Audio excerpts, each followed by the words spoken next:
প্রশিক্ষণ কোর্সের সমাপনী অনুষ্ঠানে মাননীয় প্রধান অতিথি যুব ক্রীড়া মন্ত্রণালয়ের রুটিন দায়িত্ব পালনরত সচিব গণপ্রজাতন্ত্র বাংলাদেশের সচিব জনাব মোহাম্মদ ইকবাল হোসেন, অনুষ্ঠানের সভাপতি পত্র একাডেমির সুযোগ্য অধ্যক্ষ কৃষিবিদ জনাব মোহাম্মদ সেলিম খান এবং প্রশিক্ষণার্থীবৃন্দ, আসসালামু আলাইকুম।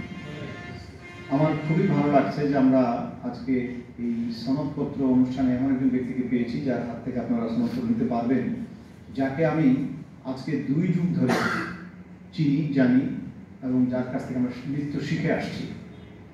উনি শিক্ষক, পেশায় না, কাজে। উনি যে কাজটি করেন প্রতিদিন তার কাছে আমার পিছনে কিছু শিখি।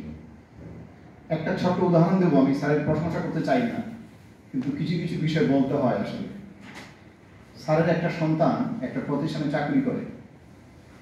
সেই প্রতিষ্ঠানের প্রধান আমার সঙ্গে দেখা করতে আসছেন দাপ্তরিক কাজে। উনি বললেন, স্যার আমরা জানতামই না যে মন্ত্রণালয়ের অতিরিক্ত সচিবের সন্তান আমাদের চাকরি করে। আমি বললাম, আমাকেও স্যার বলেননি। স্যার একদিন আমাকে বললেন যে আখের আমি সিলেটে যাবো আমার ছেলেকে নিয়ে জয়েন করাতে, কারণ স্যার সাথে আমার সেই সম্পর্ক, পারিবারিক বিষয়ে আমরা কথা বলি। অথচ দেখেন যে আজকাল কি হয়, একজন ডেপুটি সেক্রেটারি রেফারেন্সে মানুষ দাবিয়ে বেড়ায়। উনি সরকার একজন অতিরিক্ত সচিব।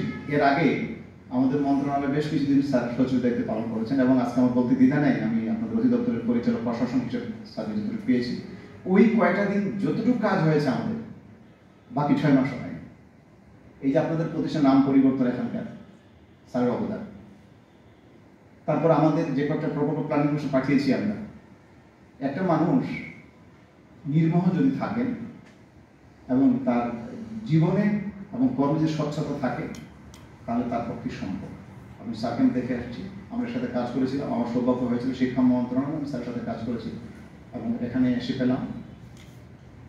আমার মতোই স্যারও ফেসিড সরকারের দ্বারা নির্যাতিত ছিলেন।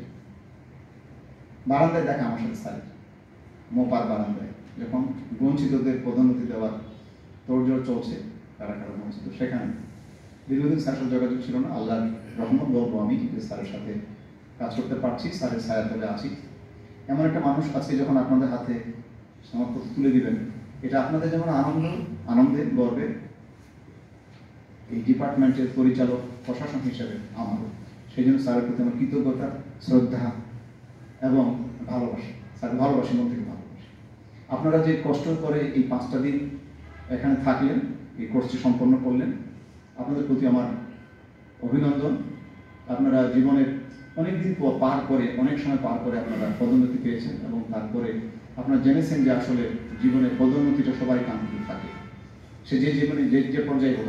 আমি একটা কথা প্রায় বলি, বারবার বলি, এই জীবন ক্ষণস্থায়ী আমরা জানি, তারপরও প্রত্যেক মানুষ অ্যাপ্রিসিয়েশন চায়, তার কাছে মূল্যায়ন চায় এবং চাকরিতে সেটি যোগ্য পেয়ে ন্যায্য পদোন্নতির মাধ্যমে সরকার দিয়ে থাকে।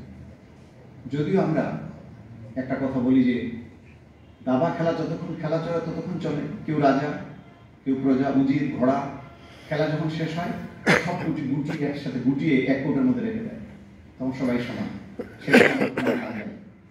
যে পর্যায়ে চাকরি করি, আমি মনে করি প্রত্যেকটি ইন্ডিভিজুয়াল, প্রত্যেকটা মানুষের একটা আলাদা জগৎ আছে। দপ্তরে আপনি অফিস সহকারী হতে পারেন, আমি পরিচালক হতে পারি, স্যার রুটিন দায়িত্ব সচিব হতে পারেন, অতিরিক্ত সচিব হতে পারেন। বাসায় গিয়ে আমি যেমন একজন কর্তা, একটা ফ্যামিলির, স্যার যেমন কর্তা, আপনিও কর্তা। আমার সন্তান, স্ত্রী, পুত্র যেমন আছে, আপনারও আছে।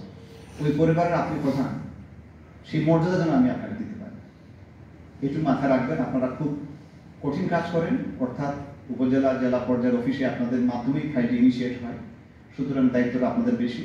এবং সে কারণে বোধ করি সরকার আর্থিক বিষয়ে বলি, এর পাশাপাশি যে এখন যে যুগ, যে সময়, এই সময় যে বিজ্ঞানের অগ্রগতি, এর ব্যবহারটা যেন শিখতে পারি আমরা, সেই উদ্দেশ্যেই প্রশিক্ষণ কোর্সের আয়োজন করেছে। আমার বিশ্বাস যথাযথভাবে যারা রিসোর্স পার্সন ছিলেন আপনাদের সঙ্গে আলোচনা করেছেন এবং আপনারা এই 5-7 দিন থেকে কষ্ট করে কিছু শিখে যাবেন। আপনাদের সবার মঙ্গল কামনা করি, সুস্বাস্থ্য কামনা করি এবং স্যারকে এই স্যার ব্যস্ততম সময় আমি বললাম আপনাকে, আপনাদের সচিব মধ্যে দেশে নাকি স্যার রুটিন দায়িত্ব পালন করছেন। স্যারের শত ব্যস্ততা আমি লক্ষ্য করেছি, স্যার আমার পাশে বসেছিলেন, এখান থেকে তিনি অফিসে যোগাযোগ করছেন সাতক্ষণে।